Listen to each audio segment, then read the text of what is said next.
So it's Danny Flexen here for Seconds Out. Delighted to be joined by my good friend and top boxing manager, Sam Jones. Sam, how you doing, mate? Excellent, Danny. How are you, mate?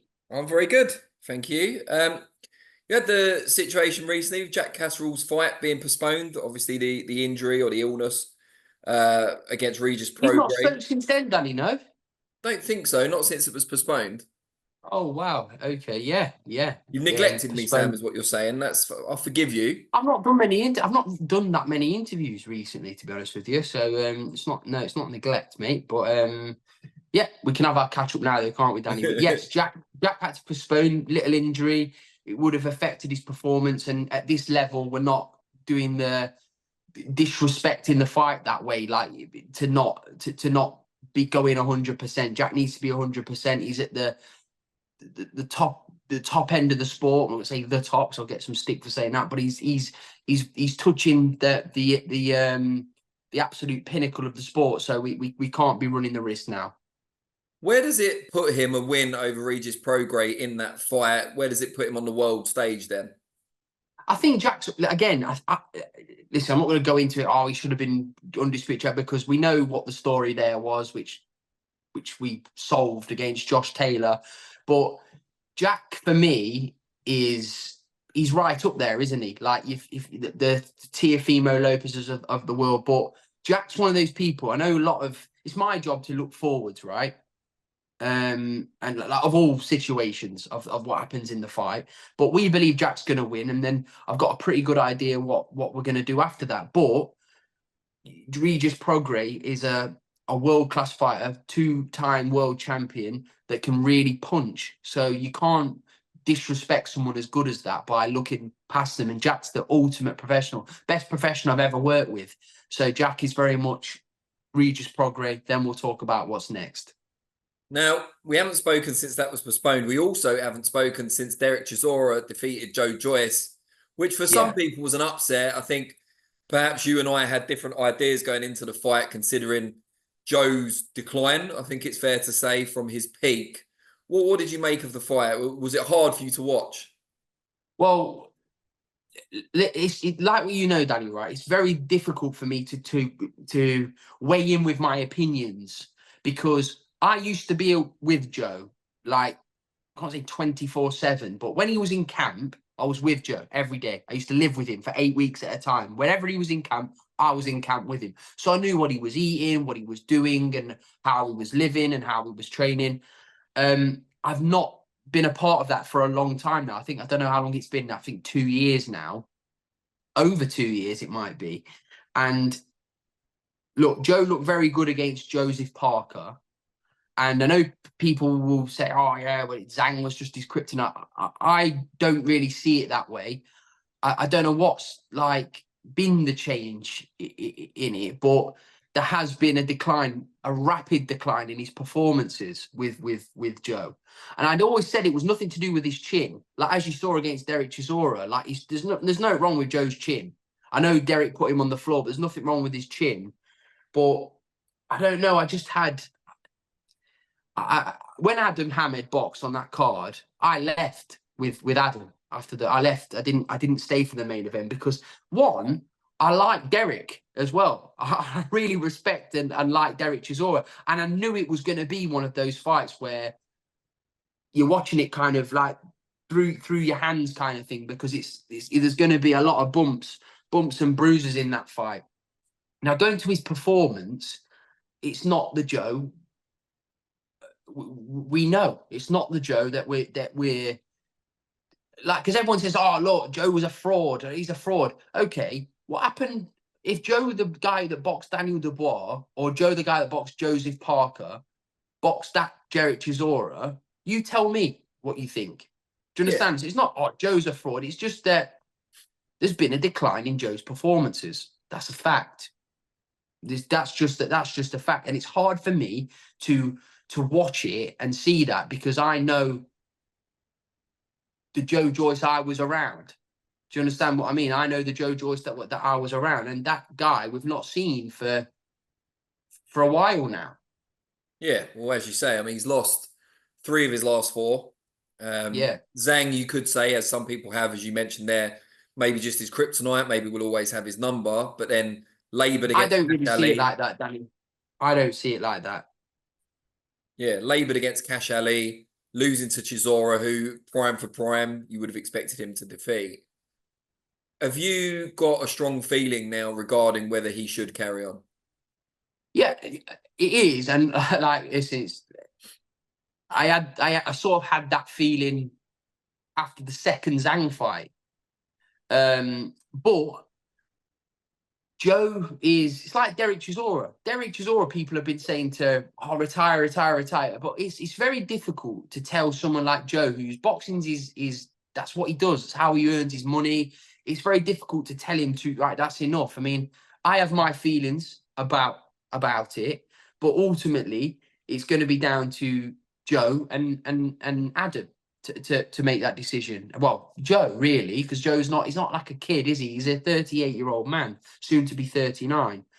Because if we're honest, the fight's out there for Joe right now. I mean, look, Joe will always be welcome in the heavyweight division because of his style of fighting. Like, people will look at Joe and think, I'd like to fight him now. Like you saw Moses Atauma, like in his interview, oh yeah, I'd like to fight Joe Joyce, because you kind of, they're probably looking at Joe thinking, oh, he's probably a sitting duck now to fight.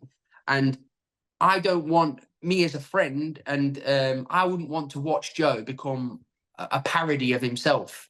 Do you understand what I mean, Danny? I wouldn't want him to be that guy, because I know how frightening Joe was in them years that I was around. Well, the years a couple of years ago or so, he was like, people were saying he's going to be AJ, he's the man to fight Fury. And after the Zhang fight, it's to make that people's opinions, oh, he's a fraud. He's not a fraud, Joe. He's had a tremendous career, but if he does stay in boxing, which I don't know. I mean, the Yoka fight's there for him, isn't it? The Yoka fight, because Yoka's been on a rapid decline, and it's a fight maybe of like, it's a must-win fight for both. But I don't know, Danny. I just don't want Joe to go into fights that he should be winning, like and he doesn't win. Do you know what I mean? So yeah, I all I want is Joe to be healthy and happy. That's what I want for Joe.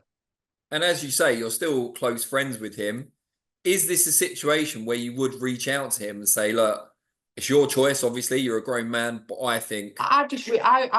Listen, if you know Joe as a person, he's a very, like, he's sometimes hard to get a conversation out of, is Big Joe.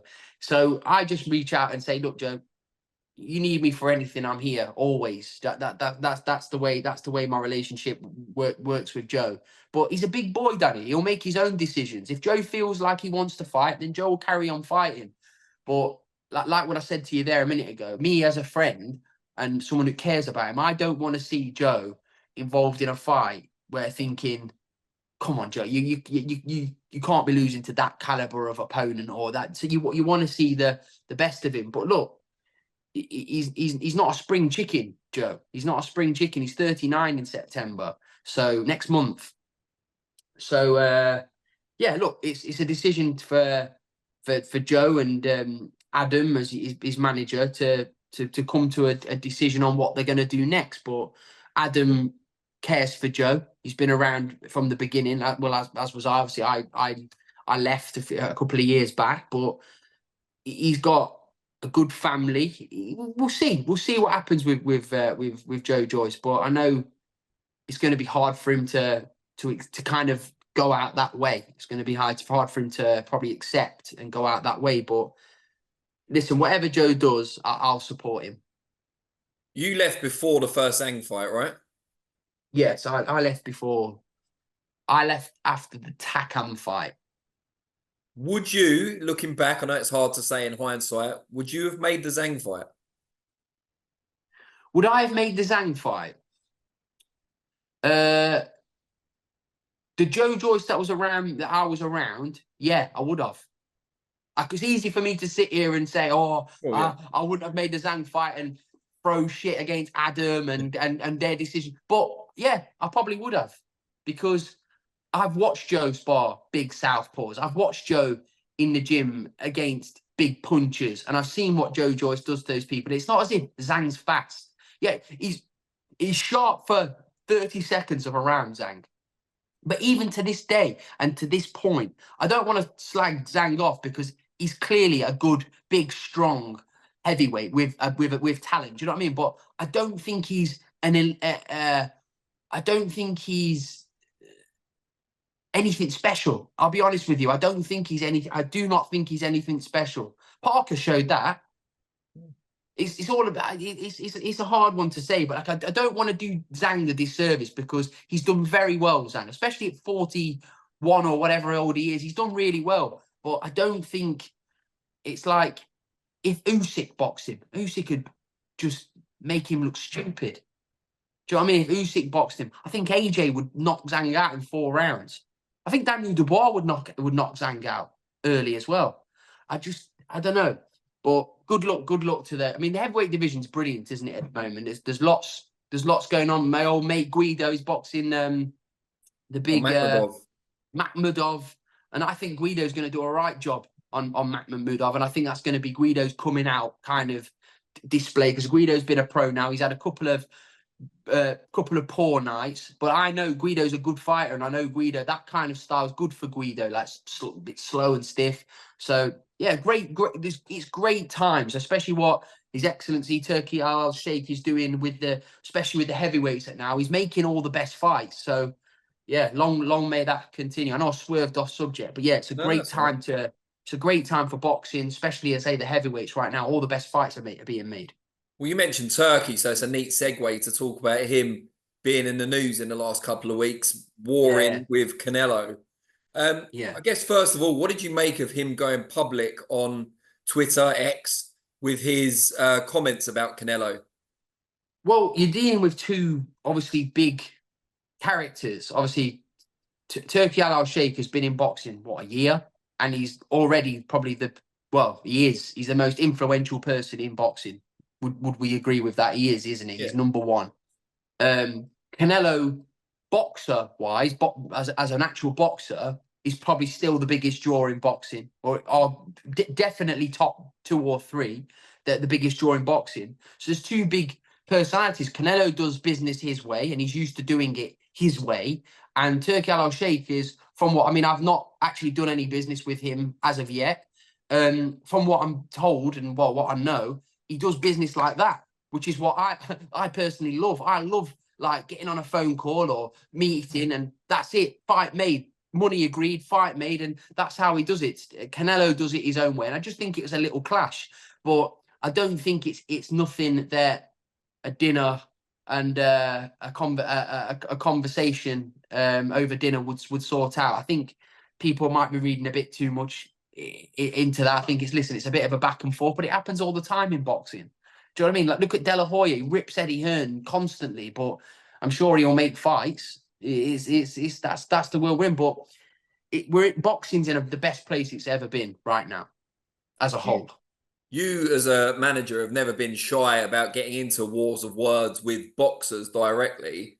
How do you feel about Turkey saying Canelo's scared of certain fights, wants easy fights, him not being an active competitor saying that stuff?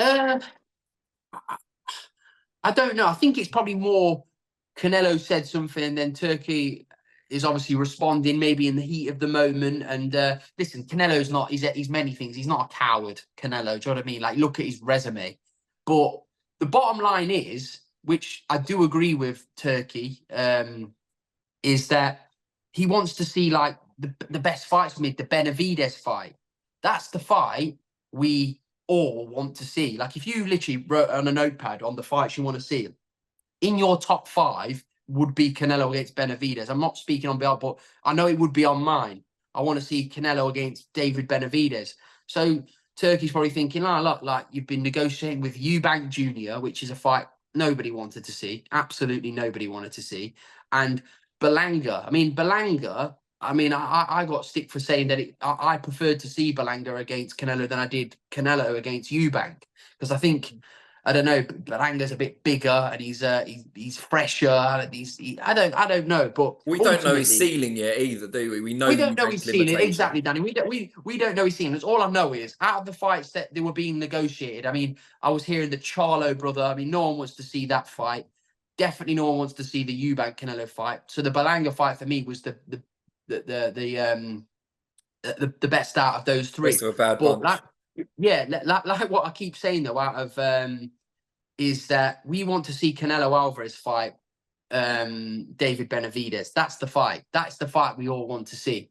So if His Excellency has tried to make that fight and it's not happened, yeah, I can see his frustration, because he wants to make the biggest and best fights, and he wants to do it like that, which should be admired and respected by the boxing fan. Because listen, boxing fans, as I say, they're short memories. You know what I mean? Sometimes we've all got like these big heavyweight fights, they're not happening. The Fury, look how quickly he made Fury Usyk, what we were all asked of, the undisputed fight. We finally got that. We're getting Bivol Beterbiev. In a few years ago, these fights, I can tell you now, would not have happened.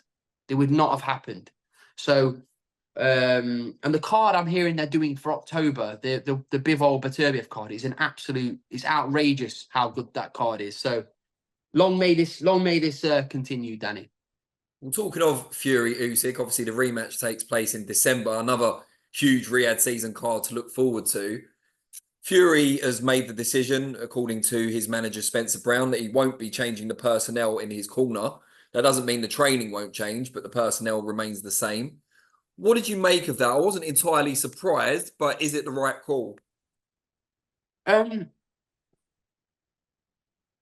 It's hard to tell someone that their dad shouldn't be in the corner, because the dad, no matter what anyone thinks about John Fury, he wants the best for his son.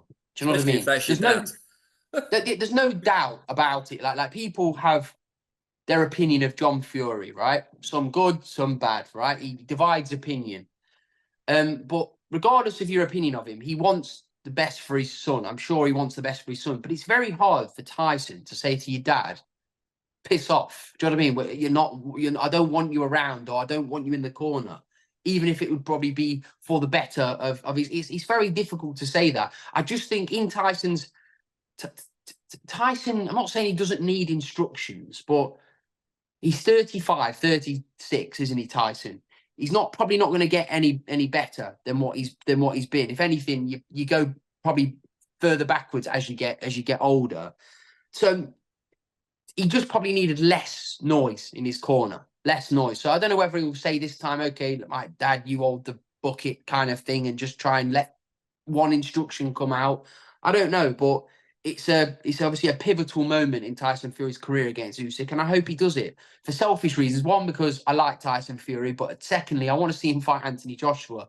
And I think if Usyk did win, I don't think we'll see the Anthony Joshua fight, which would be pretty shit, because we've all waited for that fight for forever, haven't we? The AJ Fury fight. We talked about Turkey and the influence of the Riyadh season shows, which have been amazing so far. What impact do you think it has on UK domestic boxing? Because from my view, the quality seems to have diluted somewhat, since a lot of the major shows are now overseas. Yeah, look, I get asked this all the time. All the time, people ask me, "Oh, what do you think? Has it ruined British boxing?" Like, what I will say is, and I won't just go the easy route and say, "Oh, look at we've got a Wembley show with 100,000 people there in a few months." Yeah, because if you're a British boxer right now, Danny, you're thinking to yourself, "How do I get on those shows on Riyadh season?" You ask a British boxer, They say it openly in interviews, yeah. Yeah. If you're a fighter right now, if you're at any level, like you look at what he's done, like look at Mark Chamberlain. He's brought Mark Chamberlain out of nowhere, and Mark Chamberlain's now like earning great money. It's fantastic, isn't it? It's great to see these fighters earn life-changing money, money they wouldn't have got if they were boxing in a domestic show or a York Hall or something like that. They change it. Like Ellis Zorro, I heard about his purse he got against Jairo Patara. I know he got knocked out, but the money he got was huge. So like we can't have it both ways. So do we have to probably have less shows in the UK at the moment? But still, like, look, I'm not just saying, oh, Jack Catcher, but Jack Catcher against Prograis, it's a brilliant fight. You're getting that on these shores. You got Fraser Clark against Fabio Wardley. That happened on these shores. Like, you're still getting good shows, and you're getting good again, good crowds. Like when Taylor boxed Catterall, you saw that the love for British boxing is still there.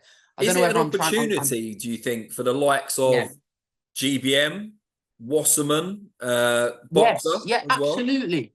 Absolutely. I mean, you look at the Zone now. They've got loads of content on there. They've got the top tier shows. They've got Izzy shows GBM, yeah. on there. Now, Izzy shows on there. So they're getting content, lots of domestic shows. But it's just that if you're a British boxer right now, and this is just the reality, you're dying to get on those Riyadh season shows because it changes your life and it's got the opportunity to change your life. So I just don't think that, and it's not a cop out me saying this because I'll answer I've answered many questions on it. Are we ever going to see atmospheres in Saudi Arabia like in the UK? No, because it's not the same. But Saudi Arabia and Turki Alalshikh has changed boxing for the good. Boxers are getting paid more money. They're getting bigger opportunities. The biggest and best fights are happening. We've got to be grateful for that, and we've got to appreciate it while it's here because it's absolutely amazing for boxing and the boxers, their ability to change their lives, money wise and opportunity wise. So we've talked a lot in passing about September 21st at Wembley. Let's get Yeah. some preview / predictions out of you before I let you go. We'll build up to the main event. So a fight that's captured a lot of people's imagination and certainly seems like it's going to be action-packed is Anthony Kakachi against Josh Warrington.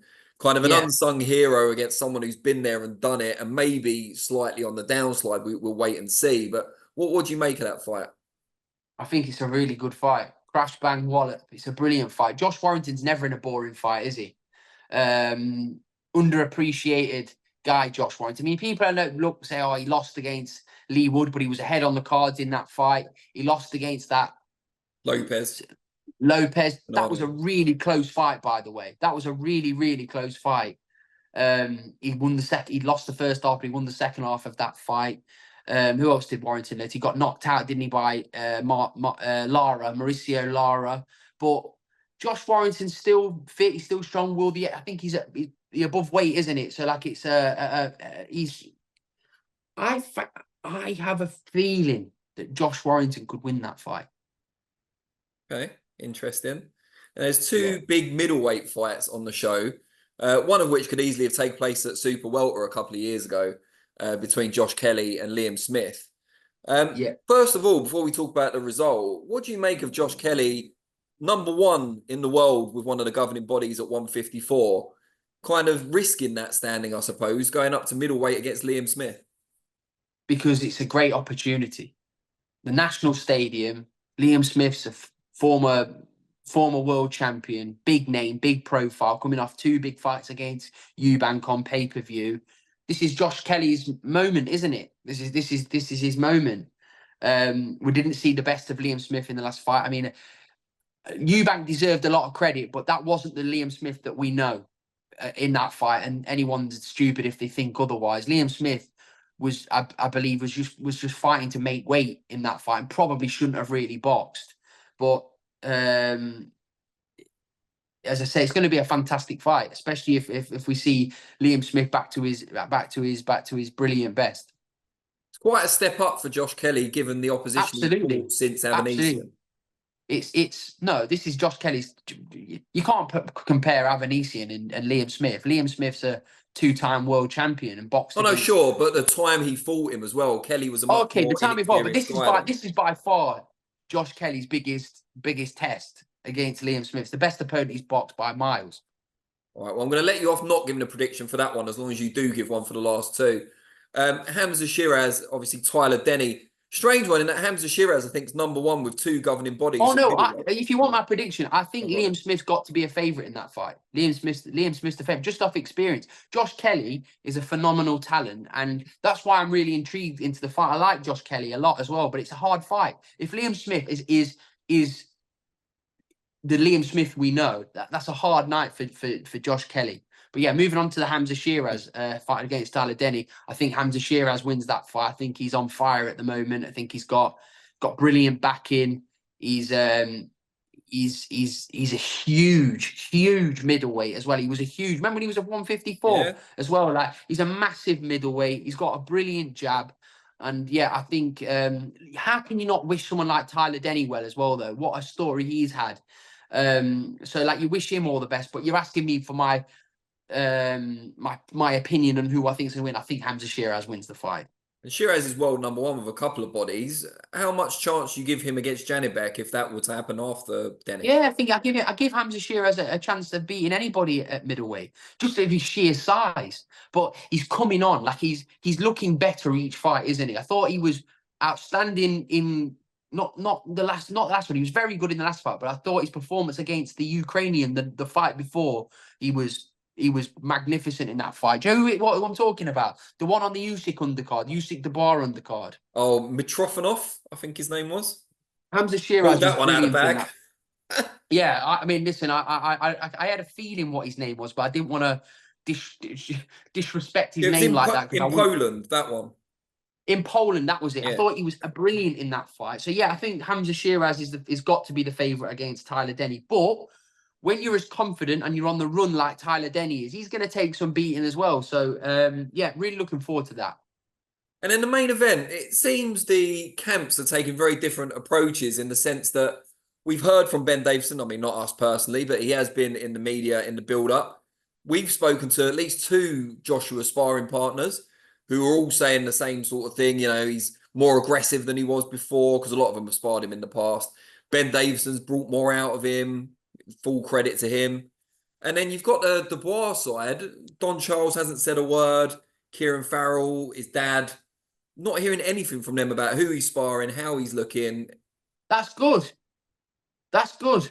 Because when Dubois boxed Joe Joyce, I knew everything about his sparring. He was sparring my fighters. Like it was like terrible. Like that. So Don Charles is an experienced man, and he's getting the best out of Daniel Dubois. I mean, the addition of Kieran Farrell as well, like fair play to him as well, like fair play to the whole setup there, because Daniel Dubois, yeah, listen, he can't take the shots he took against Hrgovic because he will get knocked out if he does that against someone, if he punches hard as AJ. But I'm talking about the confidence of Daniel Dubois.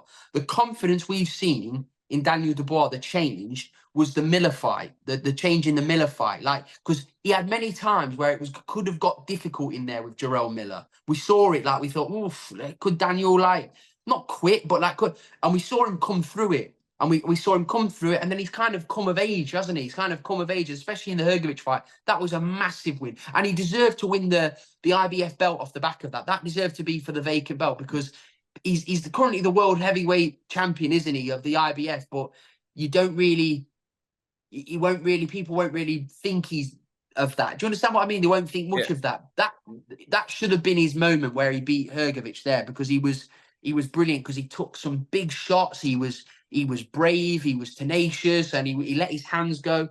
And like, listen, I'll say it all day long. The job Frank Warren's done with Daniel Dubois is nothing short of incredible. He's one of the best promoted fighters of all time. And fair play, because they're getting their rewards now, and he's got the biggest fight of one of the biggest fights of ever, isn't it? At the Wembley Stadium, it's going to be 100,000 people. And Daniel Dubois is a live dog in that fight. I'm not going to say I think he's going to win, because I think AJ's the favourite, especially the form AJ's on. But Daniel Dubois is a live dog in that fight. And I think it's a 6-round shootout of a fight. What do you think's been the more beneficial trainer change? Dubois switching to Don Charles or AJ switching to Ben Davison? It's hard to say, because both of them have been brilliant. Both of them have been absolutely brilliant. So, I mean, AJ, everyone was saying was finished. Do you know what I mean? Everyone was saying was finished. And I remember when I'm sure I did the interview with you, where I said Ben Davison is a better trainer for Anthony Joshua than Derek James. Derek James. And I got loads of stick for saying that. But I'm saying the way Ben Davison and Lee Wiley break things down is what Anthony Joshua likes. Like, going through everything, like Lee's there, like studying the fights and telling AJ, this is what everything's kind of scientific. scientifically broken down in that gym. And I didn't, I'm not gonna say, I always knew, but I did think it was always going to be beneficial if AJ went to Ben as a trainer, because evidently Ben's bringing the best out of AJ. He's not changed much of AJ, but he's kind of brought him back to what he was, which was a fucking killer, which is what AJ's known for. Do you know what I mean? A big punching, devastating puncher, aggressive. Because AJ is not what. When Vladimir Klitschko got knocked out earlier on in his career, he kind of, Manny Stewart brought him back, didn't he? It was like got him back to being a back foot boxer. AJ isn't that guy. AJ is a devastating puncher and on the front foot, and that's what made him so feared and so amazing to watch. And then he went through that period, that little dip, and then we move on to Daniel Dubois. Daniel Dubois, listen, people, he was. People just used to go, he's nothing. Like he got beat by Joyce. He quit. Like that's what people were saying. And even though, like, listen, I've always been the first to have been said back whatever about Dubois. But I said, if you get back my old interview, I said when Joe beat Daniel Dubois could still go on to become world heavyweight champion and have a better career, a bigger career than Joe Joyce, because time's on his side. Time's on his side. And Daniel Dubois is on the run of his life right now, and you'd be a silly man to rule him out of the fight. I think AJ is going to win before anyone says, "Wow, what's he talking about?" I still think AJ is going to win, but I think Daniel Dubois will have his moments in there, especially if Don Charles tells him to go out there and let his hands go, because Daniel Dubois is a huge puncher himself. Great stuff, Sam. Really appreciate it, mate. We left it too long, so let's not do that again. I don't feel neglected anymore, so, that's something. How long did we do there, Danny? About 20 minutes? No, more than that. I think it's about 40. 40 minutes? Yeah. Jesus, you're going to get some complaints on that one, Danny. Well, from what I've heard, it's the first time you've lasted 40 minutes in quite some years, so. Mate, I'm a machine, mate. Right, really appreciate it. Take care, mate. Speak to you soon. Nice one, Danny. See you in a bit, mate.